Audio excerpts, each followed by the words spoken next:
I opened my front door at 7:30 on a Tuesday morning, expecting to see my usual delivery driver with building supplies for my latest construction project. Instead, my entire family stood on my doorstep with suitcases scattered around them, like refugees from their own lives. My father James gripped a foreclosure notice in his weathered hands, while my mother Patricia clutched my old baby photos against her chest. My brother Tyler stared at his shoes, and my sister Amanda picked nervously at her fingernails. 7 years ago, these same people threw me out with $13 and my belongings stuffed into a garbage bag. The sight of them triggered an avalanche of emotions I thought I had buried permanently. My hands began trembling as I gripped the mahogany doorframe of my custom-built home. Patricia stepped forward, first her voice cracking as she spoke my name for the first time in nearly a decade. "Shawn, honey, we need to talk. We know we made mistakes, but we're family. We've lost everything, and we need somewhere to stay until we get back on our feet." The audacity of her words hit me like a physical blow. I could feel my heart pounding against my ribs as memories from that terrible night 7 years ago came flooding back with perfect, painful clarity. I was 20 years old, working part-time at Bobby's Auto Garage on the outskirts of Denver. The pay was barely enough to cover my share of groceries, and the $50 a month my parents charged me to sleep in my childhood bedroom. When Bobby had to lay me off because business was slow, I knew I was in trouble. My parents had given me an ultimatum 2 weeks earlier: find steady work, or find somewhere else to live. I spent those 2 weeks walking into every business within a 10-mile radius, filling out applications, following up on leads, and begging for any kind of work. I applied to fast food restaurants, retail stores, warehouses, and even tried to get on with the city's sanitation department. Nothing materialized. Every rejection felt like another nail in the coffin of my future. The night I came home empty-handed for the 14th consecutive day, I found my father waiting in the living room with a black trash bag at his feet.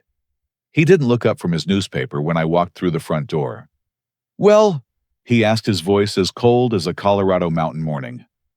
"I tried everywhere, Dad. Nobody's hiring right now. The manager at the grocery store said he'd call me if anything opens up, and the guy at the tire shop thinks he might need help next month." James finally looked up, his steel-gray eyes showing no trace of compassion or understanding. "Might doesn't pay rent, son. You're 20 years old. It's time you learned how the real world works." He stood up and handed me the trash bag. Inside, I could see my clothes had been hastily stuffed together with my few possessions: some books, my high school yearbook, a trophy from junior varsity baseball, and the watch my grandfather had given me before he died. "There's $13 in emergency money in the kitchen jar," he said matter-of-factly. "That should get you through a couple days while you figure things out." I looked around desperately for my mother, hoping she would intervene, or at least show some emotion about watching her youngest child get thrown out onto the street. Patricia stood in the kitchen doorway, her arms crossed, saying nothing. She avoided my eyes completely. Tyler and Amanda watched from the top of the stairs like spectators at some twisted family drama. Tyler was 19, and in his second year of pre-med studies at Colorado State. Amanda was 17, and had already been accepted to 3 different colleges with full academic scholarships. They were the golden children, the success stories, the ones who justified my parents' dreams of upward mobility. "Mom," I pleaded, hoping for some last-minute reprieve. She finally looked at me, but her expression was more annoyed than sympathetic. "You've had 2 weeks, Shawn. We can't keep supporting someone who won't support himself." What I didn't know that night, what I couldn't have imagined in my most cynical moments, was the real reason behind their sudden decisiveness. As I stood on my doorstep, 7 years later, staring at these same people who had destroyed my faith and family, Patricia inadvertently revealed the truth that had been hidden all this time. "We know you probably hate us," she continued, dabbing at her eyes with a tissue. "But we were just trying to teach you responsibility. Your father threw away all those job applications you filled out because he thought making you struggle would motivate you to try harder. We never meant for things to go so far." The words hit me like a sledgehammer to the chest. James had deliberately sabotaged my attempts to find work. He had thrown away my applications, destroyed my chances, and then used my failure as justification to throw me out of my own home. The tough love story they had told themselves and everyone else was actually calculated cruelty disguised as parenting. My neighbor, Mrs. Henderson, had witnessed the original confrontation from her kitchen window. She later told me she had wanted to intervene, but she didn't want to interfere in family business. Now, as I looked at my parents standing on my pristine front porch, I realized that Mrs. Henderson had shown me more compassion as a stranger than my own family had as blood relatives. James cleared his throat, obviously uncomfortable with Patricia's admission. What's done is done. We're here now because we need help. The bank foreclosed on our house last month, and we've been staying in a motel, but our money's run out. Tyler had to drop out of medical school, and Amanda lost her job at the law firm. I studied their faces, searching for any genuine remorse or acknowledgement of the pain they had caused. Instead, I saw desperation masked as entitlement. They weren't here because they missed me or because they had realized their mistakes. They were here because I had something they needed, and they thought blood relations gave them the right to demand it. "You want to come inside," I said slowly, "into the home I built after you threw me out with $13 and a bag of clothes. We know we hurt you." Amanda spoke for the first time, her voice barely above a whisper. "But we're family, Shawn. Families forgive each other." I almost laughed at the irony. When I needed family, when I was sleeping in my car during Colorado winters and washing my clothes in gas station sinks, they were nowhere to be found. When I was eating one meal a day and choosing between soap and shampoo at the dollar store, they were living comfortably in their 4-bedroom house, telling people I had moved to California for college.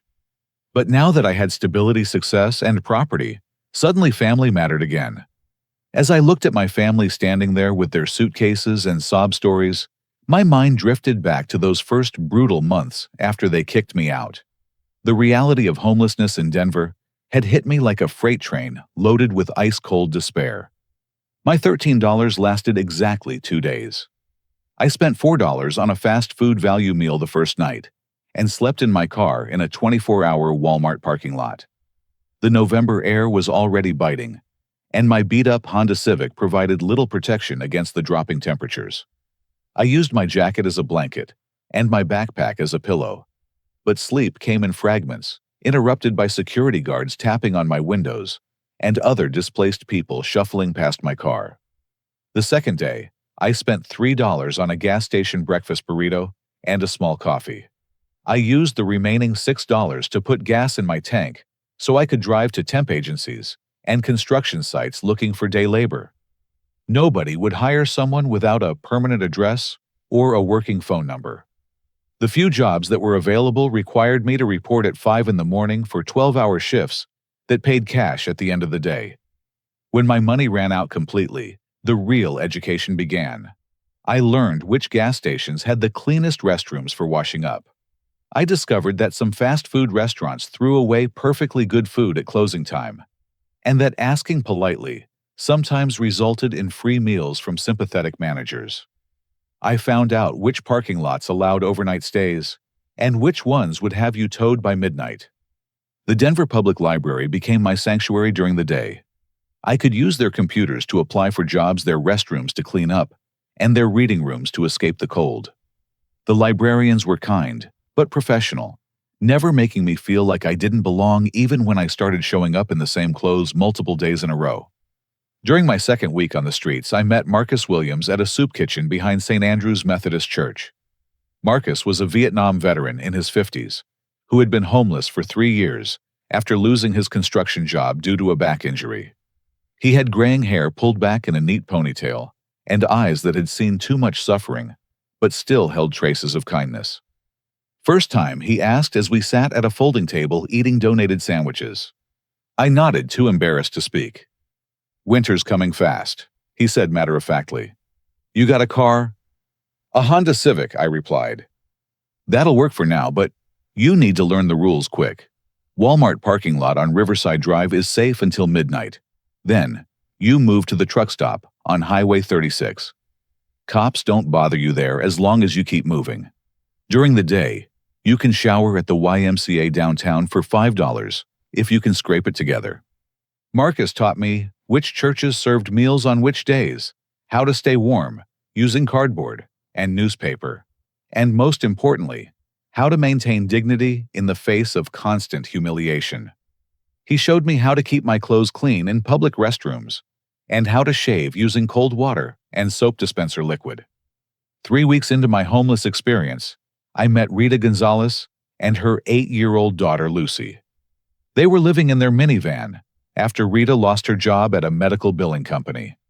Rita was 28, a single mother who had been making it work until her company downsized and eliminated her position. Lucy was a bright kid who did her homework in the library and tried to pretend their situation was an adventure rather than a crisis. The hardest part, Rita told me one evening as we sat outside the library, waiting for it to open the next morning, is watching her try to be brave for me. Kids shouldn't have to worry about where they're going to sleep tonight or whether there'll be food tomorrow. I started sharing whatever food I managed to find with Rita and Lucy. When I got day labor jobs that paid cash, I would buy groceries for all 3 of us. Marcus, Rita, Lucy, and I became an unlikely family, bonded by circumstances none of us had chosen, but all of us had to navigate. The first Colorado snowfall arrived in early December, turning survival from difficult to potentially deadly. Sleeping in cars became dangerous as temperatures dropped below freezing. We started rotating between the overnight shelter at the Salvation Army, which had a lottery system for beds, and an abandoned building behind Miller's Auto Parts that provided minimal protection from the wind. Marcus had fought in jungle warfare, but he said nothing had prepared him for the psychological warfare of American homelessness. "People look at you like you're not human anymore," he explained one night as we huddled around a small fire in a trash can behind the auto parts store. "They think being homeless means you made bad choices, so they feel justified in treating you like garbage." I learned that lesson firsthand when I tried to apply for jobs while obviously homeless. Store managers would take one look at my unwashed hair and wrinkled clothes and tell me they weren't hiring, even when help wanted signs hung in their windows. Restaurant workers would call security if I stayed too long after buying a $1 coffee, and retail employees followed me around like I was planning to shoplift rather than shop. But the cruelest education came from discovering that my family had been lying about my situation to everyone in our community. Mrs. Henderson mentioned it to Marcus when she saw him talking to me outside the library one day. According to her, my parents had told everyone that I had gotten into college in California and moved away to pursue my degree. They had maintained their reputation as successful parents while I was sleeping in my car 20 minutes from their house. Tyler and Amanda were telling their friends that their little brother was living his dream out west, studying environmental science and loving the beach lifestyle. Meanwhile, I was learning to ration vending machine snacks and trying to stay warm in library bathrooms. The psychological impact of that betrayal was worse than the physical hardships of homelessness. It meant that not only had they abandoned me, they had also stolen my story and rewritten it to serve their own image. I wasn't just homeless. I was erased from my own life, replaced by a fiction that made them look like caring parents who had successfully launched all their children into bright futures. Rita noticed my increasing depression and made me promise to keep fighting. "They threw you away," she said bluntly, "but that doesn't mean you have to stay thrown away. Sometimes the people who hurt us most are the ones who teach us what real strength looks like." Lucy, despite being only 8 years old, had wisdom that most adults never develop. "My mom says family isn't just about who you're born to," she told me one day, while we shared a bag of chips outside the library. "It's about who takes care of you when things get scary." By January, I had been homeless for 2 months. The cold was brutal, and I was losing weight from irregular meals and constant stress. My Honda Civic had developed engine problems that I couldn't afford to fix, and I was facing the possibility of losing even that minimal shelter. My situation seemed hopeless, and I was beginning to understand why some homeless people simply gave up. That's when everything changed in ways I never could have anticipated. The blizzard hit Denver on a Tuesday in late January, dropping 8 inches of snow in 6 hours and bringing temperatures down to -12 degrees. My Honda Civic, which had been my only reliable shelter for 3 months, chose that night to finally give up completely. The engine died in the Walmart parking lot, and no amount of coaxing would make it turn over again. Marcus, Rita, and Lucy were at the Salvation Army shelter that night, having won spots in the bed lottery. I was on my own with nowhere to go and no way to stay warm. The abandoned building behind Miller's Auto Parts offered some protection from the wind, but it was essentially an icebox that could easily become my tomb. I spent the first hour of the storm trying to fix my car, with numb fingers and tools borrowed from Marcus. When that failed, I started walking toward downtown, hoping to find an all-night business that would let me wait out the worst of the weather. Most places closed early because of the storm, and those that remained open had security guards who weren't interested in providing shelter to obviously homeless people. By 10 o'clock at night, I was in serious trouble. My jacket was soaked through from the snow, my shoes were leaking, and I could no longer feel my fingers or toes. I was walking down 15th Street looking for any kind of shelter when I collapsed in front of Sullivan Construction Company. I don't remember much about the next few hours. I woke up in a warm bed covered in thick blankets, with the smell of bacon and coffee drifting through the air. For a moment, I thought I was dreaming, or possibly dead. Then a voice called from downstairs. "You're awake. Come on down when you're ready. There's hot coffee and breakfast waiting." The voice belonged to George Sullivan, a man who would change the entire trajectory of my life in ways I couldn't have imagined. George was 62 years old, with silver hair, calloused hands, and eyes that had seen enough of the world to understand real suffering when they encountered it. I found him in his kitchen, standing over a stove where eggs and bacon sizzled in cast-iron pans. His house was warm and comfortable, filled with the kind of solid handcrafted furniture that spoke of both success and good taste. Everything about the place suggested stability and permanence, concepts that had become foreign to me during my months on the street. "Sit down," he said without turning around. "You nearly died last night. I found you passed out in the snow outside my office building. Another hour and hypothermia would have killed you." I was too overwhelmed to speak. George set a plate in front of me, loaded with more food than I had eaten in 3 days combined. He poured coffee that was strong and hot and tasted like hope itself. "What's your story?" he asked, settling into the chair across from me. I told him everything. The job loss, the ultimatum, the trash bag, the $13, the months of homelessness, and the growing realization that my family had written me off completely. George listened without interruption, occasionally nodding or asking clarifying questions. When I finished, he sat quietly for several minutes, studying my face as if trying to read something hidden there. "I've got a construction company," he finally said. "Started it 38 years ago with nothing but a pickup truck and a toolbox. Built it into one of the most successful operations in Colorado. I've been looking for someone I can trust, someone who understands what it means to work for everything you get." He paused and took a sip of his coffee. "I'm going to make you an offer, but I need you to understand something first. I'm not doing this out of charity. I'm doing this because I see something in you that reminds me of myself when I was your age. If you accept, you'll work harder than you've ever worked in your life.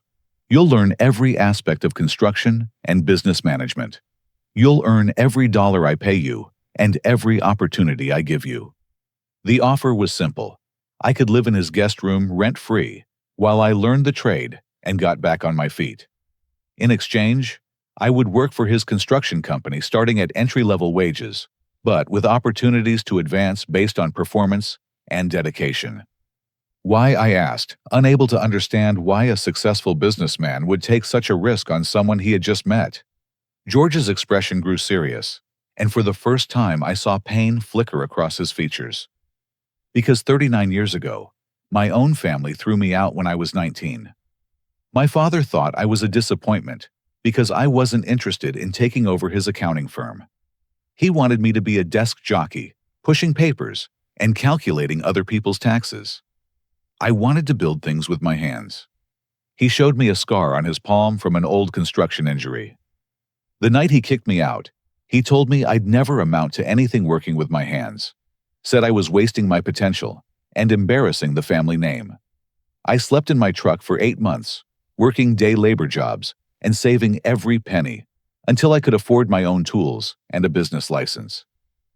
George had built Sullivan Construction from nothing, proving his father wrong in the most spectacular way possible. But the victory had come at a personal cost.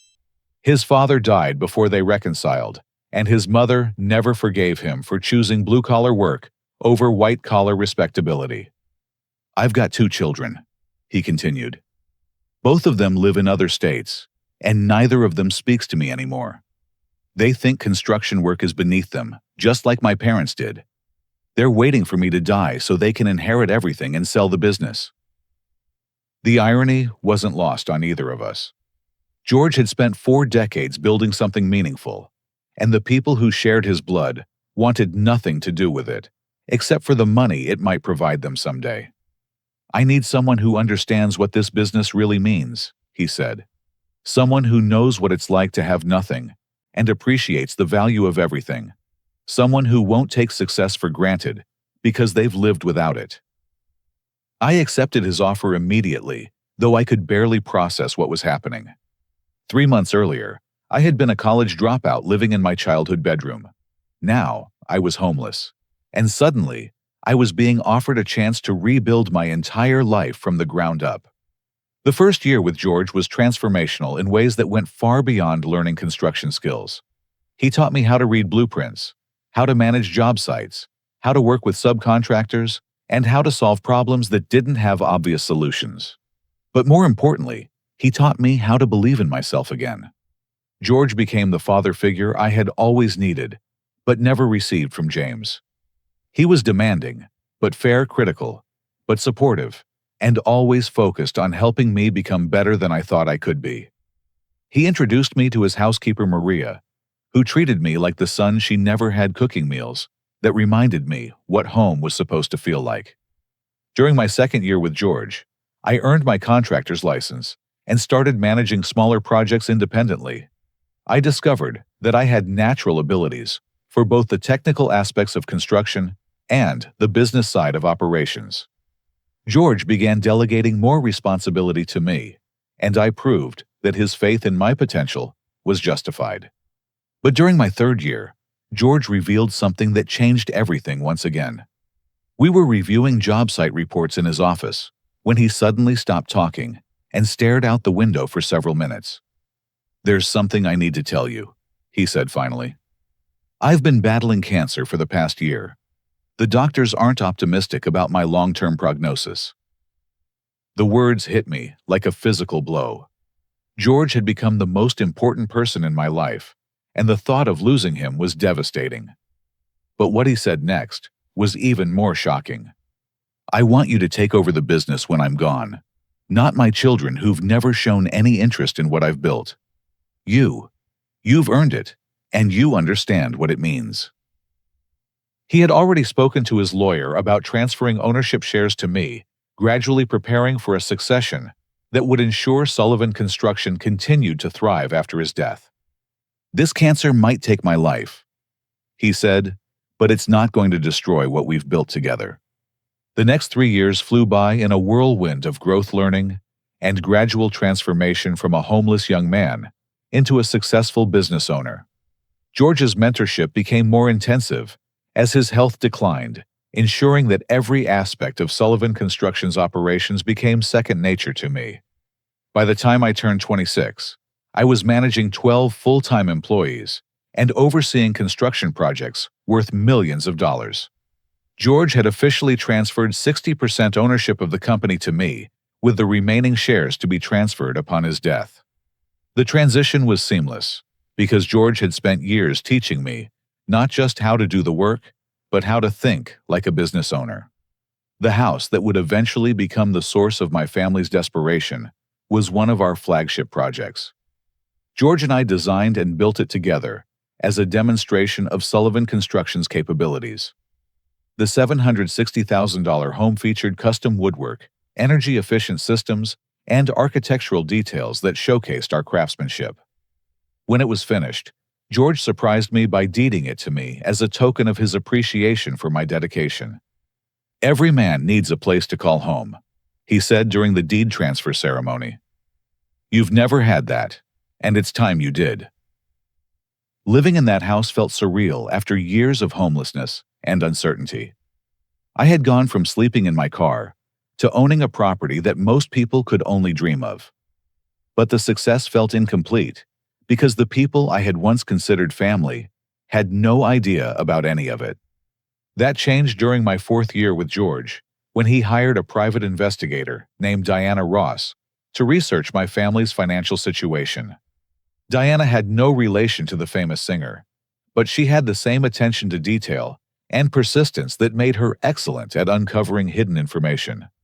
What Diana discovered about my family's circumstances during my years of exile was both shocking and infuriating. 3 months after they kicked me out, my grandmother Rose had died, leaving behind an estate worth nearly $400,000. According to her will, the inheritance was supposed to be divided equally among her 4 grandchildren, Tyler, Amanda, myself, and our cousin David from my father's side. However, my parents had used my abandonment as legal grounds to claim my portion of the inheritance. They argued to the probate court that I had voluntarily severed ties with the family and could not be located to claim my share. They provided no evidence of attempting to find me, despite the fact that I had been living within 20 miles of their house the entire time. The inheritance money had funded Tyler's medical school education and Amanda's law school tuition. My parents had also used a significant portion to invest in Patricia's expanded craft business, which she had always dreamed of turning into a full-time enterprise. She had rented commercial space, hired employees, and launched an online store selling handmade jewelry and decorations. For 3 years, everything had gone according to their plan. Tyler was excelling in medical school, Amanda was near the top of her law school class, and Patricia's business was generating modest profits. They had effectively erased me from their lives while using money that was rightfully mine to fund their ambitions. But Diana's investigation revealed that their comfortable situation had begun collapsing about 18 months before they appeared on my doorstep. The craft business had expanded too quickly, accumulating debt faster than it generated revenue. Patricia had signed personal guarantees on business loans, putting the family's house and savings at risk. Tyler's medical school performance had declined dramatically during his 3rd year, when he became addicted to prescription stimulants he was using to manage study stress. His addiction led to academic probation, failed clinical rotations, and eventually expulsion from the program. The tuition money was gone, and he had no degree to show for it. Amanda had graduated from law school, but failed the bar exam twice. Without a license to practice law, her expensive education was worthless, and she was working temporary administrative jobs while studying for her 3rd attempt at the bar.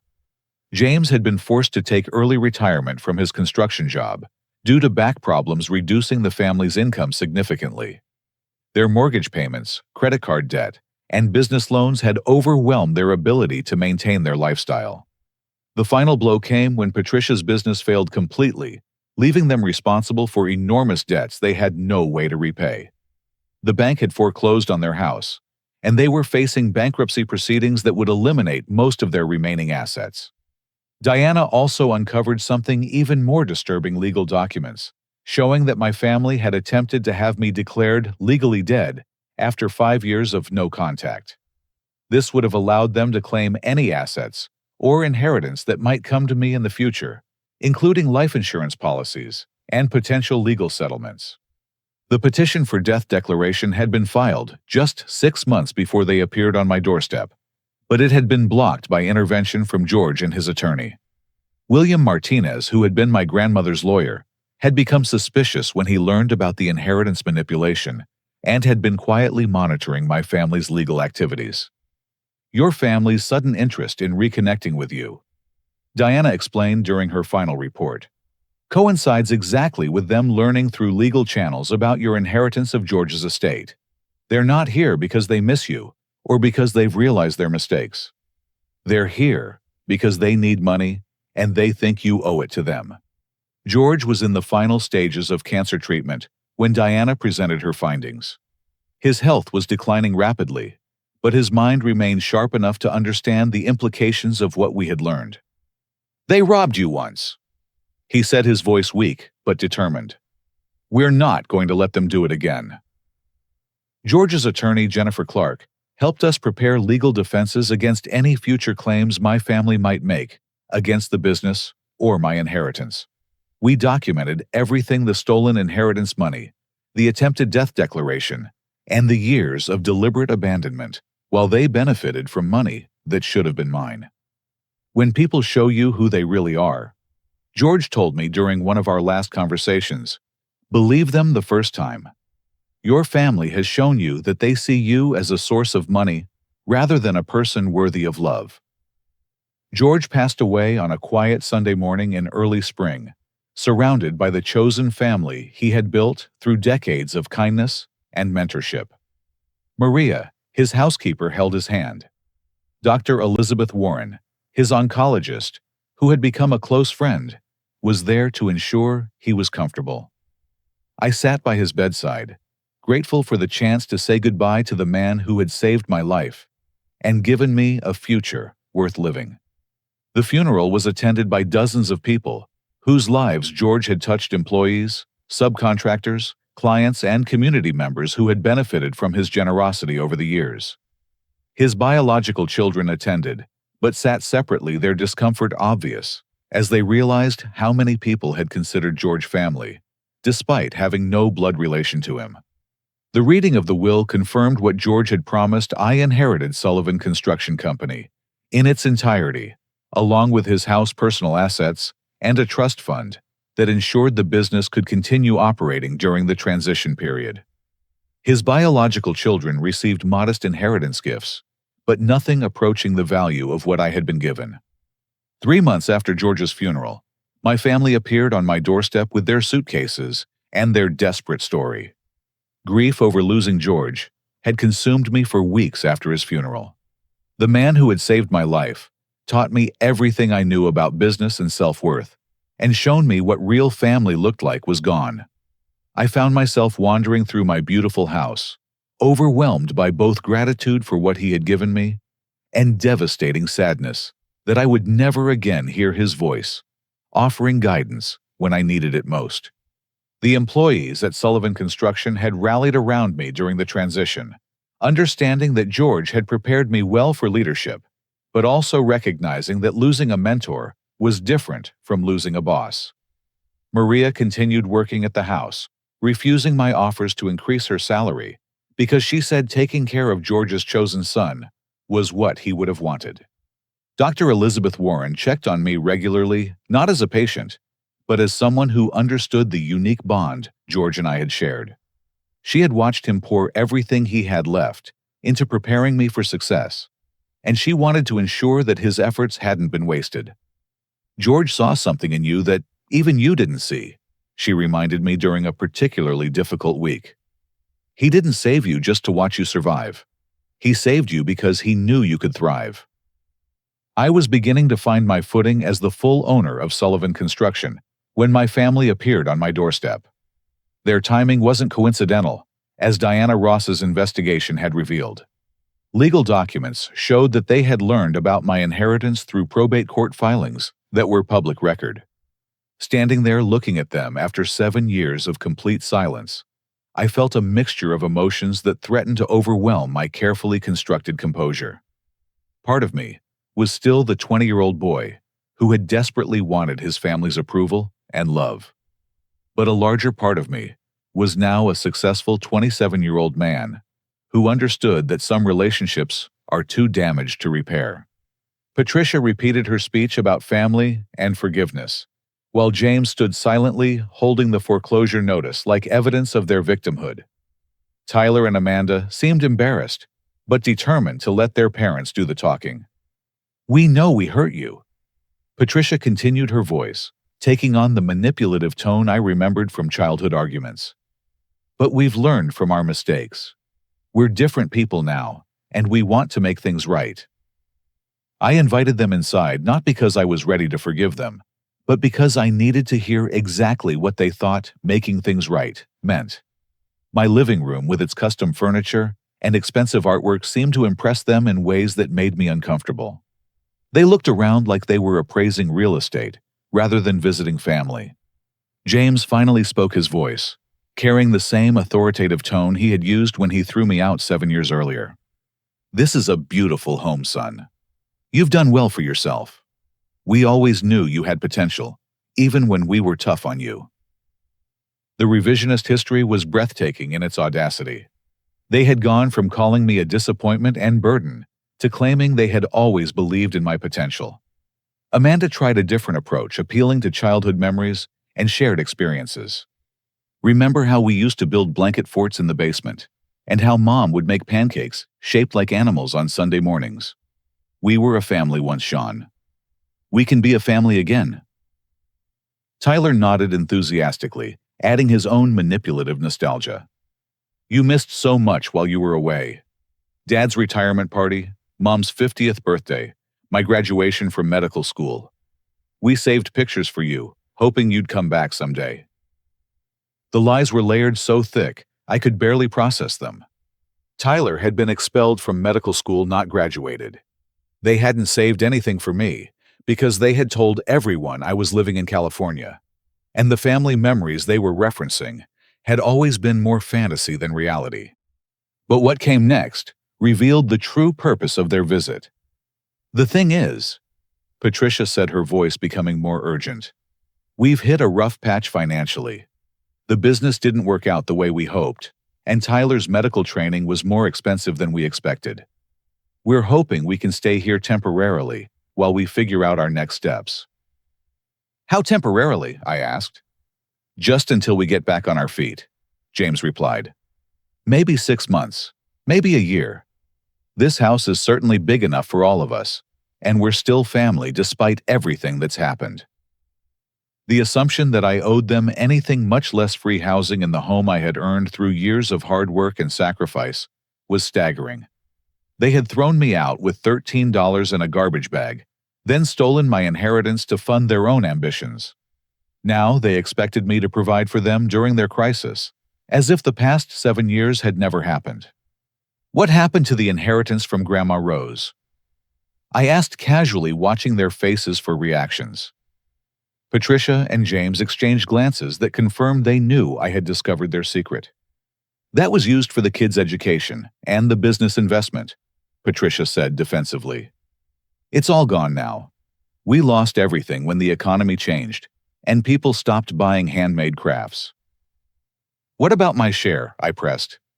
The silence that followed was deafening.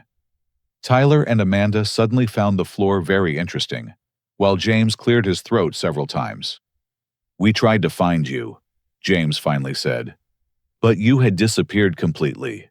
The lawyer said if we couldn't locate you within a reasonable time, the inheritance would be distributed among the remaining heirs." More lies. Diana Ross had documented that they made no effort to find me, and had actually used my absence as a legal strategy to claim my portion of the inheritance. "We were going to give you your share when you came back," Patricia added quickly. "But then the business failed, and everything got complicated." "So you spent my inheritance money on yourselves," I said, "and now you want me to house and feed you because you mismanaged the funds that were stolen from me." Amanda tried to interject with more emotional manipulation. "We know it looks bad, but we're still your family. Blood is thicker than water, right? We made mistakes, but families stick together through hard times." That phrase triggered something deep inside me. Blood might be thicker than water, but I had learned that loyalty was thicker than blood. Marcus, Rita, Lucy George, and Maria had proven their commitment to me through actions, not just words, and shared genetics. As they continued their pitch for free housing and financial support, I realized that they were still the same people who had thrown me away when I needed help. The only difference was that now They were the ones in crisis, and they expected me to provide the compassion they had refused to show when our situations were reversed. But what they didn't know was that I had documentation of their legal attempts to have me declared dead so they could claim my future assets. Jennifer Clark had prepared me for this moment, ensuring that I understood both my legal rights and my moral obligations. "I need some time to think about this," I told them finally. "Of course," Patricia said, relief evident in her voice. "Take all the time you need. We'll be staying at the Motel 6 on Highway 36 until you decide." After they left, I sat in my living room trying to process what had just happened. 7 years of growth, success, and healing had led to this moment, my family returning, not because they loved me, but because they needed me. The boy in me wanted to forgive them and rebuild the relationships I had always craved. But the man I had become understood that some betrayals are too profound to overcome. I called Jennifer Clark to discuss my legal options and my moral obligations. I also called Diana Ross to see if there were any other secrets my family might be hiding. What they found would prove that my family's desperation had made them dangerous in ways I hadn't anticipated. The phone call from Jennifer Clark came at 6 a.m, 3 days after my family's visit. Her voice carried an urgency that immediately put me on alert. "Shawn, you need to know that your family has been asking questions about George's business practices. They've been calling former clients and subcontractors fishing for information about potential lawsuits or insurance claims they could use against you." My blood ran cold. Not only were they not giving up on their plan to move into my house, they were actively working to undermine my livelihood and reputation. "They're desperate," Jennifer continued. "Desperate people do desperate things. I think they're looking for any angle they can use to pressure you into supporting them, even if it means destroying what George built." That afternoon, Patricia showed up at my house alone, carrying a small photo album and wearing an expression of calculated sadness. She had clearly been assigned the role of emotional manipulator, while the others worked on more aggressive strategies. "I brought some pictures I thought you'd like to see," she said, settling onto my couch without invitation. "Pictures of you growing up, family vacations, holidays together." She opened the album to reveal photos I hadn't seen in years. Me, as a toddler, learning to walk, family camping trips to Rocky Mountain National Park Christmas mornings, with all of us gathered around the tree. The images were designed to trigger nostalgia and guilt, reminding me of times when our family had functioned normally. "Look how happy we all were," she said, her voice breaking slightly. "We can have that again, Shawn. We can be a real family if you'll just give us a chance to prove we've changed." But as I looked at the photos, I realized they told a different story than the one Patricia was trying to sell. In every picture, Tyler and Amanda were positioned prominently, while I was often partially hidden behind them, or cut out of the frame entirely. Even in our family photos, I had been treated as less important than my siblings. "Mom," I said, using the title that no longer felt natural, "why didn't you ever stand up for me when Dad threw me out?" Her composure cracked slightly. "We thought it would be good for you. Tough love. We wanted you to become independent and successful." By throwing away my job applications and stealing my inheritance money. Patricia's face flushed red. "That inheritance was for the whole family. We used it to invest in everyone's future. Everyone except me." "You weren't here," she snapped, revealing the anger beneath her manipulative sadness. "You disappeared for 7 years without a word. We had to make decisions without you." The mask was slipping. Patricia was showing her true feelings about my abandonment. She was angry that I had survived and thrived without them. Angry that I hadn't come crawling back, begging for forgiveness, and angry that I now had something they needed. That evening, Tyler called my house, directly bypassing the need for face-to-face confrontation. His approach was different from Patricia's emotional manipulation. Tyler attempted to use shame and obligation as weapons. "I know Mom can be dramatic," he said, "but the truth is we're really struggling.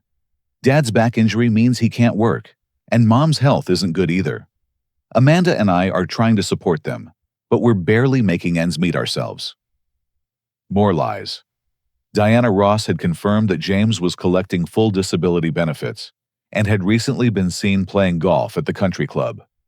Patricia's only health issue was stress related to their financial problems. "We're not asking for charity," Tyler continued. "We're asking for family support during a crisis.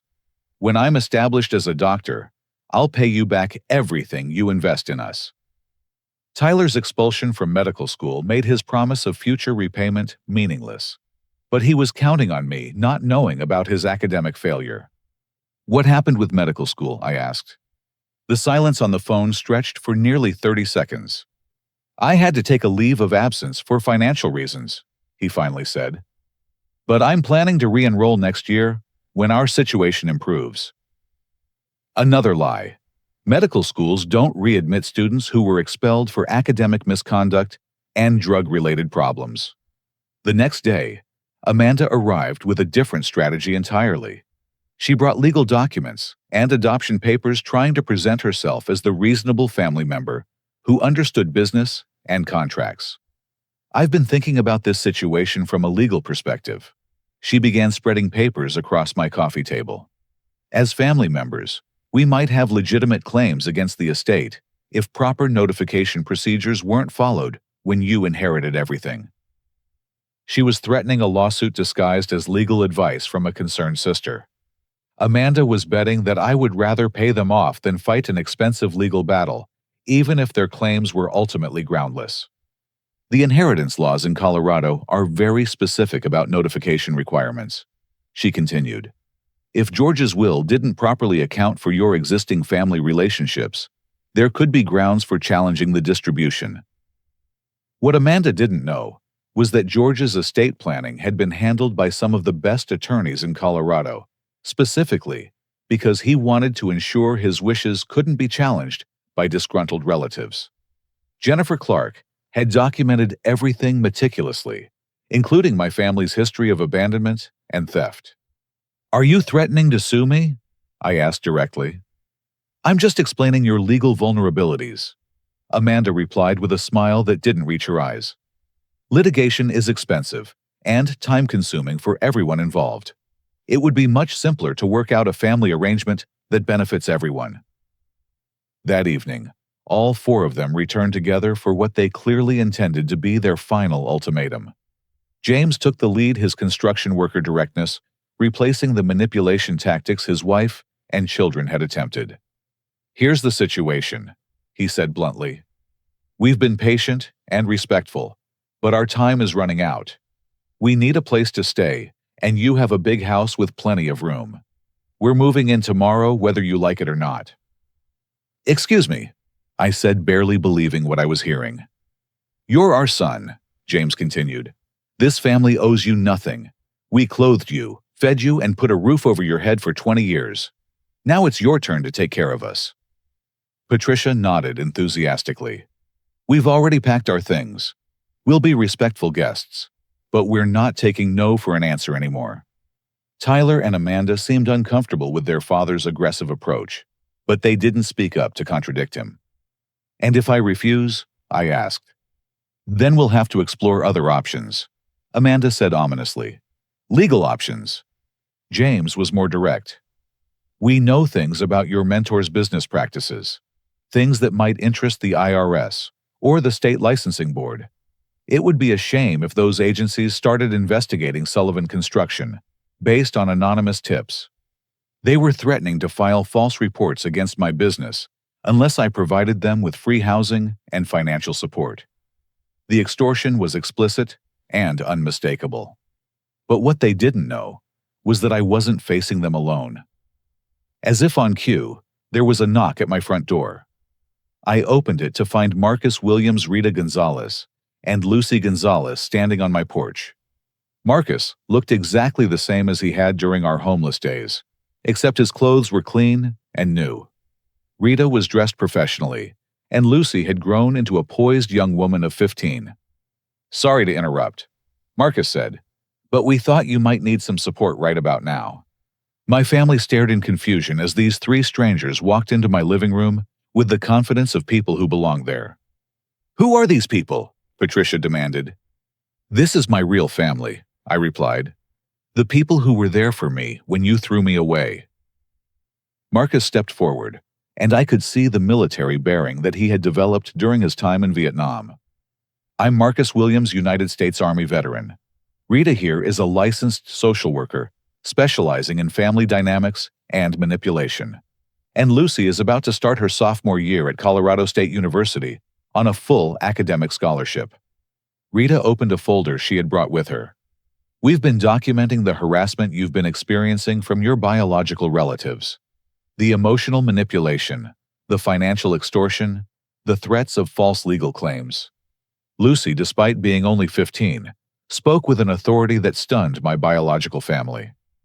We also have recordings of the conversations where you threatened to file false reports against his business. In Colorado, extortion is a felony that carries a potential sentence of 2 to 6 years in prison. The room fell silent as my family realized they were no longer dealing with a vulnerable young man they could intimidate. They were facing people who understood their tactics and had legal resources to fight back. Marcus addressed James directly, one working man to another. I've been homeless, and I've been abandoned by people who were supposed to care about me. But I've never tried to destroy someone else's life, because I made bad choices with my own. Rita spoke to Patricia with professional detachment. Your manipulation techniques are textbook examples of family abuse patterns. Shawn doesn't owe you anything, especially after you stole his inheritance, and then tried to have him declared dead. Lucy's statement was the most devastating of all. You threw him away when he needed help, and now you want him to save you when you need help. That's not how love works. That's not how family works. My biological family stood there in stunned silence, realizing that their plans had been completely derailed by people they had never considered and strategies they hadn't anticipated. The silence in my living room stretched for what felt like hours, but was probably only minutes. My biological family stood frozen, processing the reality that their manipulation and threats had not only failed, but had been documented by people with the knowledge and resources to hold them accountable. James was the first to regain his composure, though his blustering confidence had evaporated completely. This is still a family matter, he said weakly. These people have no business interfering in our private affairs. Marcus responded with the calm authority of someone who had faced real enemies in real combat. Family doesn't steal from family. Family doesn't throw children out onto the street. Family doesn't try to destroy someone's livelihood through extortion. You lost the right to call this a family matter 7 years ago, when you chose money over loyalty. Patricia tried one last desperate appeal to emotion. Shawn, honey, please. We know we made mistakes, but we're still your parents. We brought you into this world. Doesn't that count for something? For the first time since they had appeared on my doorstep, I felt completely clear about what needed to happen next. You did bring me into this world, I acknowledged. But George Sullivan taught me how to live in it. Marcus Williams showed me what real courage looks like. Rita Gonzalez demonstrated what genuine care feels like. And Lucy Gonzalez proved that wisdom has nothing to do with age, and everything to do with character. I stood up and walked to the mantelpiece where I kept a framed photo of George and me at the groundbreaking ceremony for my house. You want to know what family means? Family means George working 16-hour days while battling cancer to make sure I was ready to run his business. Family means Marcus sharing his last dollar so Rita could buy food for Lucy. Family means Rita refusing to let me give up hope when I wanted to die in that snowstorm. Family means Lucy doing homework in the library while her mother looked for work, never complaining about circumstances she didn't create. I turned back to face the people who had given me life, but had never given me love. Family means showing up when someone needs help, not just when you need something. It means sacrifice and loyalty, and standing by people during their worst moments, not just their best ones. Tyler tried to interrupt, but I held up my hand to stop him. I'm going to give you a choice. I continued.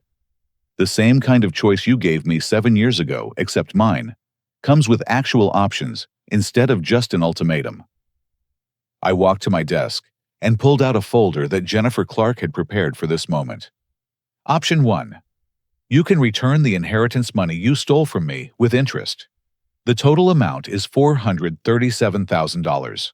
You can pay it back over 10 years at standard interest rates. During that time, you'll also perform 200 hours per year of community service at homeless shelters, so you can understand what you put me through. Patricia gasped at the amount, clearly not having calculated how much their theft had cost me over time. Option 2. You can leave my property immediately and never contact me again. I'll have restraining orders filed to ensure you can't harass me or my chosen family. Your threats to file false reports against my business will be turned over to law enforcement for prosecution. Amanda tried to speak, but I wasn't finished. Option 3. You can continue with your threats and manipulation attempts. In that case, I'll use every legal and financial resource available to me to ensure you face the full consequences of your actions. I have documented evidence of inheritance fraud, attempted extortion, and conspiracy to file false reports. I have the resources to pursue these charges aggressively. The room was completely silent as my biological family processed their options. None of them were acceptable to people who had expected to simply move into my house and resume the relationships they had abandoned 7 years earlier. James made one final attempt at intimidation. You can't talk to your family this way. We raised you better than this. No, I replied calmly. You didn't raise me at all. You housed me for 20 years, but you never taught me what really matters. George raised me. Marcus raised me. Rita and Lucy raised me. The people who stand by you when you have nothing are the ones who raise you. Rita stepped forward with her professional notebook. You have 24 hours to decide which option you're choosing. After that, the legal process begins automatically. Marcus added his own weight to the ultimatum. And if anyone tries to harass Shawn or interfere with his business, they'll answer to all of us. We take care of our own. My biological family left that evening without saying goodbye their suitcases, and their dreams of easy salvation trailing behind them like discarded promises. 3 days later, Jennifer Clark received a voicemail from a lawyer representing my family. They were choosing option 2, complete separation with no further contact. They would leave Colorado entirely and make no future claims against me or my estate. The relief I felt was overwhelming, but it was accompanied by a sadness I hadn't expected. Despite everything they had done, despite years of abandonment and betrayal, part of me had hoped they would choose redemption over easy escape. 6 months later, I received a letter from Tyler informing me that he had enrolled in a rehabilitation program for his addiction issues and was working toward eventually reapplying to medical school. He apologized for the family's behavior and wished me well in my life. It wasn't much, but it suggested that at least one member of my biological family was capable of growth. Amanda passed the bar exam on her 3rd attempt and moved to Oregon to practice environmental law. She sent a brief note acknowledging that the family had handled our reunion poorly and expressing hope that I would find peace in my life. I never heard from James or Patricia again. The house that had been the source of so much conflict became the gathering place for the family I had chosen. Marcus moved into the guest suite after his apartment building was demolished for redevelopment. Rita brought Lucy for dinner twice a week, and Lucy spent summers working at Sullivan Construction learning business skills that would complement her college education. Maria continued taking care of the house and began teaching cooking classes in the large kitchen, sharing her knowledge with other women in the community who wanted to develop their culinary skills. Dr. Elizabeth Warren became a regular visitor, helping me navigate the ongoing grief of losing George while building something meaningful from his legacy. On the 1st anniversary of George's death, we established the George Sullivan Foundation for Homeless Youth.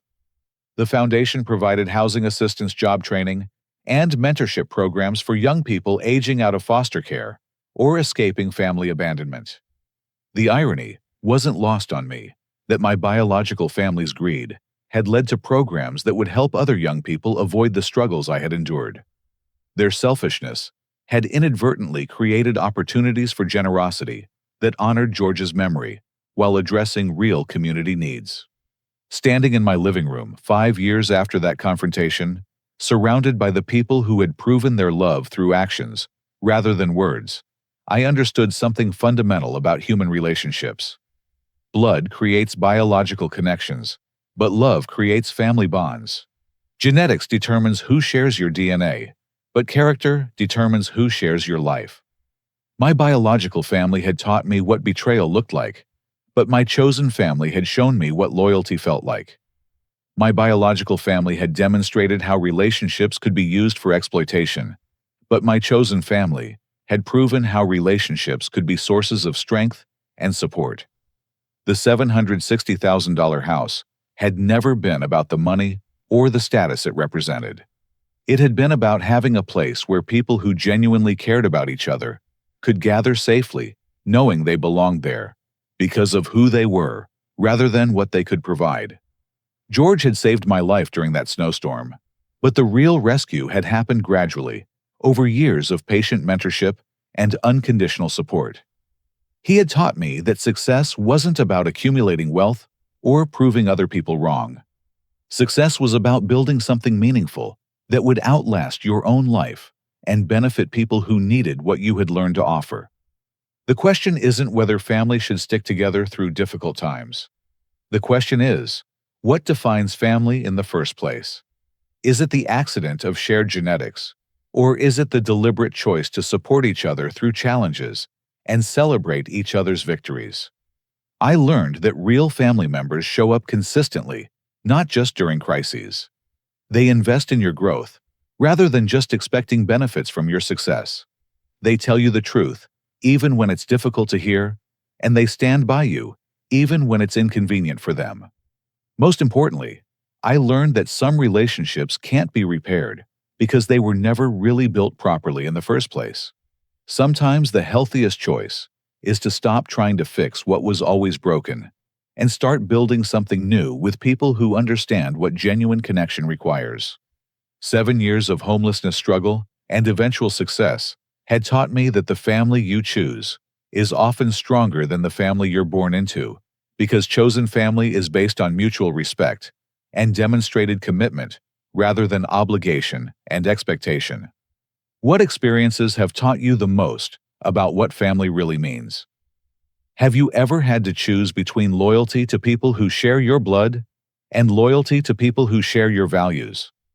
I'd love to hear your thoughts in the comments below. If this story resonated with you, please give it a like and consider subscribing for more stories about overcoming adversity and finding strength in unexpected places. Share this with someone who might need to hear that their worth isn't determined by how their family treats them, but by how they choose to treat others. Thank you for listening to my story, and remember that sometimes the best chapters of your life begin when you stop trying to rewrite the ones that were never meant to have happy endings.